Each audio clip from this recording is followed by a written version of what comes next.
빌라도 로마에서 파송한 이스라엘, 유다의 총독, 예루살렘의 총독 본디오 빌라도의 신문하는 장면이 본문에 나와 있습니다. 총독 앞에 주님께서 서셨는데 총독이 묻습니다. 너가 유대인의 왕이냐 묻습니다. 그때 주님께서 내 말이 옳도다 말씀하십니다. 진정으로 주님께서는 참되신 유대인의 왕이셨습니다. 그 어떤 유대인의 왕, 다윗이나 솔로몬이라 할지라도 참된 유대인의 왕이라 볼 수는 없고 오직 진실한 유대인의 왕은 주님 한 분뿐이셨다는 사실입니다. 그리고 유대인의 왕이 이 땅에 오셨는데 유대인들은 그 왕을 원치 아니하였습니다. 그리고 유대인의 왕을 십자가에 못 박아 죽이는 길을 선택했습니다. 대제사장들과 장로들에게 고소를 주님이 당하셨습니다. 그러나 주님께서는 아무 대답도 아니하셨다는 것이 12절에 나와 있습니다. 변명을 하지 아니하셨지요. 그때 빌라도가 이야기합니다. 저희가 너를 쳐서 얼마나 많은 것으로 증거하는지 듣지 못하느냐. 그런데도 한마디도 대답지 아니하셨다. 어떤 재판을 하게 되면 피고가 있고 원고가 있다. 그러면 고소인이 있고 고발인이 있다. 그러면 누가 고발하면 그러면 그에 대해서 변증하고 변호할 수 있는 그러한 것이 되지요. 그러나 주님께서는 자신에 대하여 변호하지 않았다는 것입니다. 사실은 변호하지 않게 되면 법정에서는 무슨 일이 있게 되냐 하면 간접적으로는 그 사람들이 고소한 죄에 대하여 시인한다 하는 입장이 생겨나게 됩니다. 물론 현대법적으로는 해석이 좀 다른 부분도 생기지만 과거의 시절에는 그런 것이 많이 있었을 수밖에 없습니다. 그래서 누가 고소하는데 묵묵하고 침묵하면 묵비권으로 보기보다는 그것을 시인하고 인정하는 것으로 보는 경향이 있었는데 주님께서는 이들이 무수히 많이 대제사장들과 장로들이 고소하는 것을 듣고도 변명하지 아니하여서 총독 빌라도가 보기에는 심히나 기이 여겼다. 심히나 이상하고 놀랐다. 그런 말씀이 기록되어 있습니다.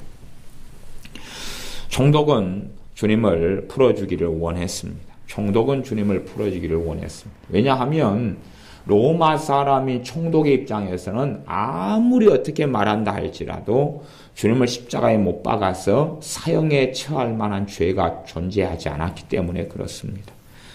아무리 뭐라 한다 할지라도 단순히 또한 선지자로서나 한 개인으로서 어떠한 신앙에 대한 부분을 이야기했다 할지라도 그것이 유대인들과 충돌하는 이야기가 됐다 할지라도 그런 것으로 사형에 해당할 수는 없기 때문에 그렇습니다.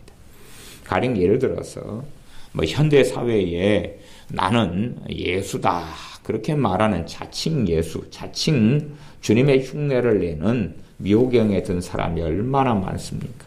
그런 사람들을 가리켜서 사형 선고할 수는 없다 하는 것이지요.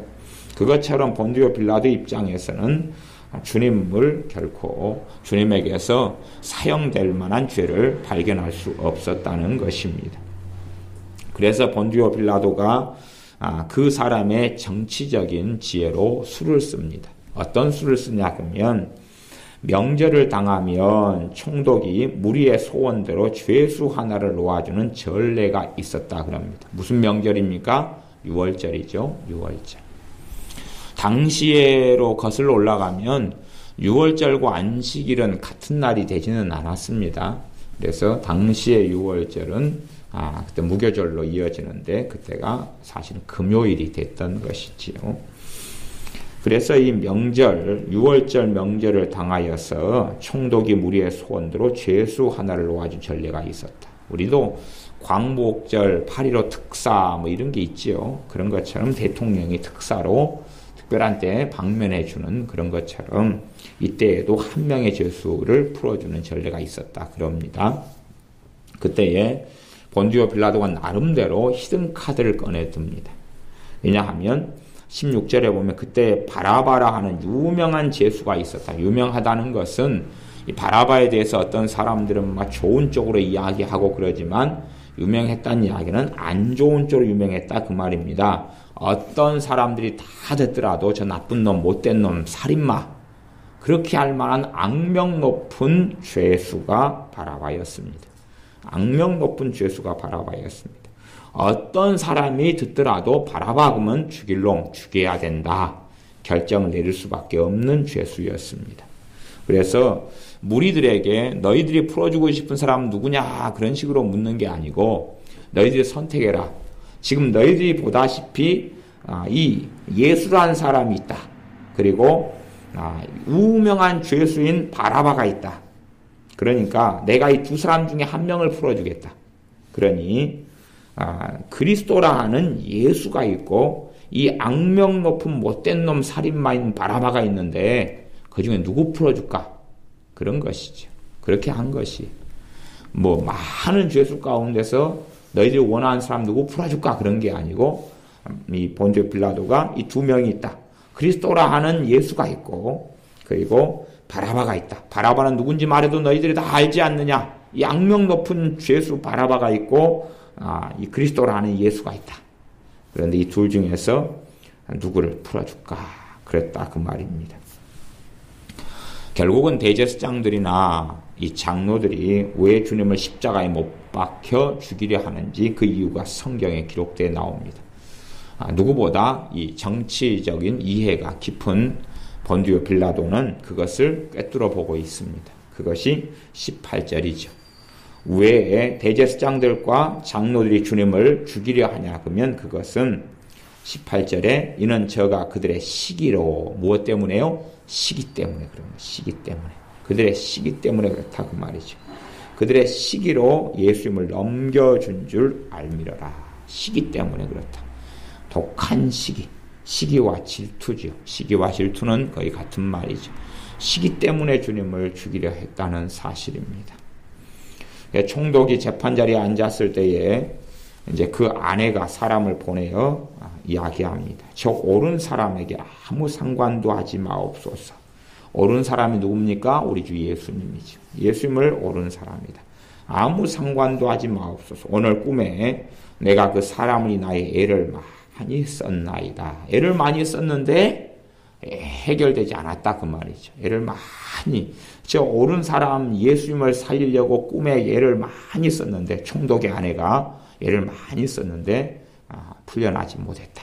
그러니까 상관을 하지 마십시오. 어떻게 거기에 그 일에 끼어들지 말라 그 말이죠. 당신 손에 피를 묻히지 말라 그런 이야기입니다. 당신 손에 피를 묻히지 말아라. 그래서 저 유대인들이 하는 그런 것을 따라가지 말아라 하는 것입니다. 여기에 꿈에 대한 정말로 놀라운 신비 중에 하나가 있습니다. 신비 중에 하나. 그것은 뭐냐 그러면 이 로마인 총독이나 본디올라 그 아내나 주님을 믿는 사람도 아니고 하나님의 백성도 아니었겠죠. 그러나 이들은 뭘 꾸어요? 꿈을 꿔요. 꿈의 신비 중에 하나는 뭐냐 그러면 안 믿는 사람도 꿈을 꾸는데 그 꿈 중에 어떤 것들은 하나님으로부터 온 꿈을 꿀 수 있다 그 말이에요. 그게 누구의 활동이겠어요? 천사들의 활동이겠죠. 그러니까 어떤 경우는 안 믿는 사람이 어떤 꿈을 꾼 다음에 교회로 나오는 경우도 있어요. 또 안 믿는 사람들에게 예지몽 같은 것 그런 것을 꾸게 되는 일들도 있어요. 그런 것처럼 이 빌라도의 아내가 꿈을 꿨어요. 근데 그 꿈이 하나님으로부터 오는 꿈이죠. 그 꿈이 하나님으로부터 오는 꿈이에요. 물론 그런 꿈을 주니는 아마 천사들이 주지 않았을까 싶어요. 그래서 꿈에 대한 어떤 신비 중에 한 가닥이 지금 마태복음 27장 19절에 본디오 빌라도의 아내의 꿈 이야기를 통하여 얼마간은 우리가 들여다볼 수 있는 것이 생겨져요. 그러니까 믿지 않는 사람도 얼마든지 그 영적인 꿈을 꿀 수 있겠구나. 믿지 않는 사람도 모두 다 마귀로부터 기인하지 않고 하나님으로부터 기인한 말하자면 천사들로부터 기인한 그러한 꿈을 꾸는 게 가능하구나. 그런 기본적인 생각을 해볼 수 있다. 그런 것입니다. 꼭 믿는 사람들만이 하나님으로부터 오는 영적인 꿈을 꾸는 것은 아니다는 것입니다. 그래서 20절에 이제 대제사장들과 장로들이 무리를 구원합니다. 무리를 어떻게 구원합니까? 바라바를 달라하게 하라. 선동하는 거죠. 이미 앞잡이들을 다 동원해서 무리를 선동을 시킵니다. 그리고 바라바를 달라. 그리고 뭐라고 말하냐고 하면 20절 하반절에 예수님을 멸하자. 예수를 멸하자. 예수를 죽여라. 그런 말이죠. 멸하자 그 말, 죽여라 그 말이죠. 바라바를 달라. 예수를 죽여라. 그렇게 이제 선동을 했다 그 말이죠. 총독이 대답하여 가로되 둘 중에 누구를 너에게 놓아주기를 원하느냐. 지금 17절에도 그렇게 이야기했는데 다시 21절도 이야기한다는 것은 재판을 꽤 길게 가져갔고 계속 본디오 빌라도는 주님을 십자가에 넘기고 못 박기를 원치 아니했기 때문에 다시 그들을 설득하려고 애를 썼다는 이야기예요. 애를 쓰고 애를 썼어요. 그래서 똑같은 이야기로 누구를 너에게 놓아주기를 원하느냐 다시 묻는데 그들이 바라바라 그렇게 합니다. 이제 요 마태복음은 또 누가복음 같은 데서 나와 있는 이야기가 다 나와 있지 않는데 백성들 앞에서 충분히 주님을 놓아주려고 채찍질하는 이야기가 나와 있습니다. 본디오 빌라도 채찍질을 한 다음에 이 정도면 너희들의 화가 좀 풀렸지 않느냐 그렇게 해서 심한 채찍질까지 본디오 빌라도는 주님에 대해서 하게 합니다. 이제 이 정도면 죽이지 않아도 되지 않느냐. 너희들이 시기와 질투가 있어서 예수님을 죽이고 싶어 하는데 이 정도까지만 안 되냐? 만족하지 못하느냐? 그런 스토리가 이제 가운데가 있습니다. 그럼에도 불구하고 이제 그 다음에 주님을 채찍질한 다음에 누구를 놓아줄까? 바라바냐? 이 그리스도라는 예수냐고 다시 또 묻는 거예요. 그때에도 이 백성들은 예수는 죽이고 바라바를 놓아달라 그런다 하는 것입니다. 그래서 그러면 사람들이 그럽니다. 내가 어떻게 할까? 그러니까 22절 하반절에 저희가 다 가로되 십자가에 못 박혀야 하겠나이다. 십자가에 못 박으라. 그리고 요구한다는 이야기죠. 다시 본디오 빌라도가 묻습니다. 어찌미냐? 이유가 뭐냐? 무슨 악한 일을 하였느냐? 그러니까 이들은 전혀 그에 대한 대화를 하지 않고 더욱 소리를 질러 가로되 십자가에 못 박아라. 그러는 것이죠. 그래서 아무 효험도 없었다. 24절입니다. 빌라도가 이런저런 수를 써서 주님을 안 죽이려고 이런저런 수를 썼는데 아무 효험도 없고 도리어 이제 민중은 미련하다. 개인은 똑똑하지만 단체는 군중은 미련하다 하는 이야기대로 군중 심리 속에 이제는 밀란이 나려고 하는 것을 보았다 그럽니다. 밀란이 벌어져 버리면 그 책임은 총독이 질 수밖에 없는 것이지요. 그래서 밀란이 나려는 것을 보고 물을 가져옵니다. 당시에 사용했던 의식 중에 하나입니다. 물을 가져와서 무리 앞에서 손을 씻으며 가로되 이 사람의 피에 대하여 나는 무죄하다. 그리고 너희가 당하라. 그렇게 말할 때 백성이 다 대답하여 가로되 그 피를 우리와 우리 자손에게 돌릴지어다. 항상 역사적으로 어떤 이가 무슨 일을 겪고 당하면 그에 대해서 필연적으로 그 자손도 상관관계를 가집니다. 그것이 하나님 앞에서 살아나가는 인생들이 걷는 길입니다. 그걸 어떤 이들은 협의적으로 가게 저주라 그렇게 표현하기도 합니다. 어떤 이가 무당의 길을 걷는다면 그의 자손들의 인생과 삶 속에서도 그에 대한 귀신의 역사를 초래하고 가지고 오는 것이죠. 어떤 이가 하나님을 정말 경외하고 섬긴다면 그의 자손들에게도 하나님의 복을 가져오게 되는 길을 걷게 되어집니다. 어떤 이가 잘못된 이단에 빠져 산다면 단지 그 한 명뿐이 아니라 그의 자손들에게 그에 대한 영적 영향력을 가져오게 되는 것은 당연한 일이 되어집니다. 그렇기 때문에 우리가 하는 행동 하나하나가 단지 우리의 자손과 후손들이 구원받느냐 구원받지 않느냐를 당연히 결정하는 건 아닙니다. 그러나 그들의 삶 속에 저주가 임할 것이냐. 저주는 본질적으로 귀신의 공격과 역사지요. 그것을 가져오게 할 것이냐 아니면 하나님의 은혜를, 하나님의 복을 입게 될 것이냐 하는 것을 많은 부분에 그렇게 영향을 미치게 된다는 사실입니다. 물론 우리의 자손에게 우리가 잘못된 제사나 아니면 미움과 증오를 키우면서 자손들의 인생과 삶 속에 미움과 증오를 넘겨줄 수도 있습니다. 그렇다 해서 자녀들의 삶이 완전히 결정되는 것은 또한 아닙니다. 우리가 열왕기 상하나 역대 상하를 보면 정말로 하나님을 미워했던 부모 밑에 정결하고 하나님을 사랑하는 의로운 왕이 나기도 했고, 하나님을 정말 경외했던 의로운 왕 밑에 그의 자녀들 가운데 하나님 앞에서 악하게 행하는 자식이 나오기도 했다는 것을 이스라엘이나 유다의 왕의 역사, 왕의 족보를 통해서 우리는 그러한 별의별 사건들을 우리는 보고 알고 있습니다. 그래서 이 빌라도는 결국은 주님을 살리려는 것을 포기하고 맙니다. 그리고 이 사람의 죄의 피에 대하여 나는 무죄하다, 너희가 당하라. 물론 그렇게 한다 해서 본디오 빌라도가 다 무죄가 되는 것은 아니죠. 그러나 최소한 하나님의 심판을 받을 때에 정상 참작은 되지 않을까 이렇게 싶습니다. 25절 백성이 다 대답하여 가로되 그 피를 우리와 우리 자손에게 돌릴지어다 하거늘 이에 바라바는 저희에게 놓아주고 예수님은 채찍질하고 십자가에 못 박히게 넘겨주니라. 그리고 이제 이 채찍질은 단지 그냥 채찍질이 아니라 한 번 더 기회를 가지려는 의미에서 채찍질을 했다는 것을 다른 복음서를 통해서는 확인할 수 있습니다. 그러나 결국은 이제 십자가에 못 박히게 주님을 넘겨주게 됩니다. 주님께서 재판을 이렇게 받고 십자가에 못 박혀 죽으시는 길을 걸어가는데, 그러한 여정과 길이, 이러한 수치를 당하고 살아가는 길과 여정이 우리 때문에 그러하다는 것을 알 수 있습니다.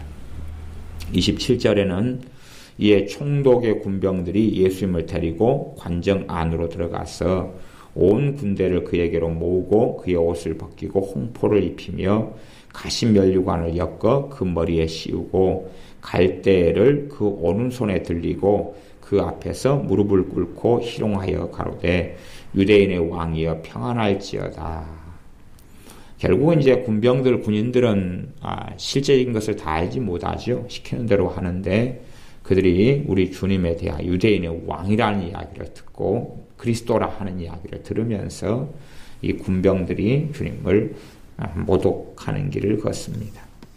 그리고 평안할지어다 그렇게 하다가 30절에는 그에게 침뱉고 그 앞에서도 이 대제사장의 이러한 앞에서 재판받을 때도 침뱉음을 당하고 주먹으로 뺨을 침을 당하고 이런 일을 겪으셨고 그 앞에는 채찍에 맞아서 온몸이 살점이 떨어지고 피가 낭자하게 흘렀습니다. 그런 상황 가운데 다시금 주님께 침뱉고 갈대를 빼앗아 그의 머리를 치더라. 단지 우리가 생각하는 갈대하고 이 갈대는 좀 종자가 공통점이 있지만 좀 다릅니다. 막대기가 되는 갈대 정도 될 겁니다. 그래서 주님의 머리를 무자비하게 때리는 것이지 않는가 싶습니다. 31절에 희롱을 다한 후에 홍포를 벗기고 도로 그의 옷을 입혀 십자가에 못 박으려고 끌고 나가니라. 그렇게 해서 이제 주님께서 당시에 골고다 언덕길을 이제 걸어가시는 장면이 그 다음에 나오고, 이렇게 본디오 빌라도의 신문 재판, 그리고 군인들에게 끌려가서 모욕과 수치와 그리고 채찍에 맞고 매맞고 가시면류관을 쓰시는 길을 걷는 것까지 우리가 살펴보았습니다. 기도하겠습니다.